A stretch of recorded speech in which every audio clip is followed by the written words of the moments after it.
Jenita Janet tunda kehamilan untuk bekerja, malah diselingkuhi.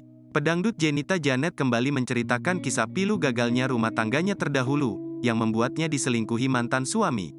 Meski kini rumah tangga barunya sangat bahagia, Jenita Janet ternyata tak bisa melupakan sakitnya dikhianati oleh mantan suami.